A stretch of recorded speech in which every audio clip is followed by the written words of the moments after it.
With this sign, we shall conquer. At the Battle of the Milvian Bridge in 312 AD, just 2 miles from the gates of Rome, Emperor Constantine and his army of 40,000 Roman soldiers prepared to fight a bloody civil war for the fate of an empire. But on the eve of battle, Constantine the Great's fortune was altered with an omen, one that would change history of the Western world forever. In the clouds, a flaming crucifix manifested, proving Christianity, a small persecuted faith originating in Roman-occupied Syria-Palestine, was indeed the revelation of the Almighty. There was only one God, and he was with Constantine. The one true God. The Roman Empire at the time was divided under a fragile tetrarchy system, a rule of 4 emperors meant to stabilize the empire, but which instead bred rivalry. Emperors, Caesars, and generals battled for sole control of the throne. Across the Tiber River stood Constantine's rival, Emperor Maxentius, son of a former Augustus, controller of the Eternal City and commander of a Roman army nearly double the force that opposed him. The approaching fight would determine not just the destiny of Rome, but of the religion of Christ. Running horses dropping into the 4th century, the age of Constantine the Great, to understand the man who witnessed a sign from God and changed the faith of an empire. Subscribe. This is a crucial turning point in the history of Rome. 40 years prior, young Constantine was born. His father, Constantius, a career soldier and Roman noble of pagan faith, would one day rise to be chosen as Caesar. His mother, Helena, from humble origins on the edge of the empire, followed a new faith proclaiming Jesus the Nazarene as Messiah.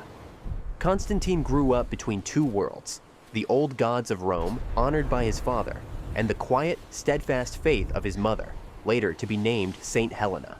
A house truly divided, foreshadowing the struggle of an empire. Christ forgives, my son. As a young man, Constantine was sent east to the imperial court of Emperor Diocletian as a hostage, an understood tactic to secure the loyalty of Constantius. There, he studied the art of war and the delicate politics of empire, rising into a respected officer. When Diocletian, architect of the Tetrarchy and persecutor of Christians, abdicated in 305 AD, Constantius was elevated to Augustus of the Hail, West. Caesar! Yet Constantine's requests to join his father were denied. Trapped in the east, he finally broke away and rode day and night, swapping horses at every station until he reached his father's side. A moment of deliverance that set his course toward absolute power. Soon after, Constantius died while campaigning in Britain.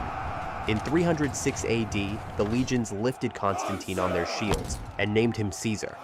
With the young commander now emperor in the west, a great rival emerged in Rome, Maxentius, marching under banners of legitimacy and demanding absolute power. Rome has never Civil bowed war to foreign erupted once soldiers, more. and it will not bow to Constantine's legions.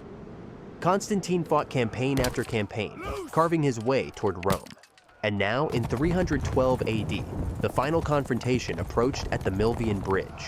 Maxentius held Rome, protected by strong walls, ample supplies, and the loyalty of its people. He ruled as emperor in defiance of the Tetrarchy, presenting himself as the city's champion and defender of Roman tradition. But Maxentius was deeply superstitious. Ancient omens and oracles foretold that on October 28th, an enemy of Rome would fall, and he was convinced it meant Constantine. Sure of victory, he abandoned the safety of the city and marched his vast army across the Tiber to meet his rival. To ensure triumph, he ordered a temporary bridge built across the river, a narrow crossing designed to channel the bulk of his hardened Praetorian Guard into the fight. October 28th, 312 AD, the armies of Rome clashed. Constantine ordered his soldiers to mark their shields with the sign of Christ, the Chi Rho, a symbol of divine protection. With the cross before them, his legions stood firm against the larger host of Maxentius. The battle raged along the Tiber, the bridge turning into a bottleneck as Maxentius's forces pressed forward.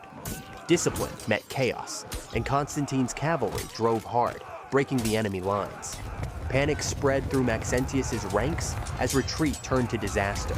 The temporary bridge collapsed under the weight of fleeing soldiers, hurling men into the river. Trapped against the waters, thousands drowned. Maxentius himself was dragged beneath the current, his heavy armor pulling him down. The prophecy was fulfilled. An enemy of Rome had fallen. With Maxentius defeated, Constantine rode in triumph through the gates of Rome. No longer a rival among rivals, he was master of the West. The vision at the Milvian Bridge had changed everything. Within a year, the Edict of Milan legalized Christianity, ending centuries of persecution and elevating a once outlawed faith to the heart of power. In the years ahead, Constantine founded a new capital, Constantinople, the city that would carry Rome's legacy for over 1,000 years. And in 325 AD, he called the Council of Nicaea, uniting bishops from across the empire to define the creed of a single universal church. Rome was no longer the empire of the old gods. It had become the empire of Christ. Running Horse has witnessed the omen, the battle, and the dawn of a new world. From the ashes of civil war, Constantine forged a Christian empire. Subscribe and ride with Running Horse as we uncover the moments where history itself was decided.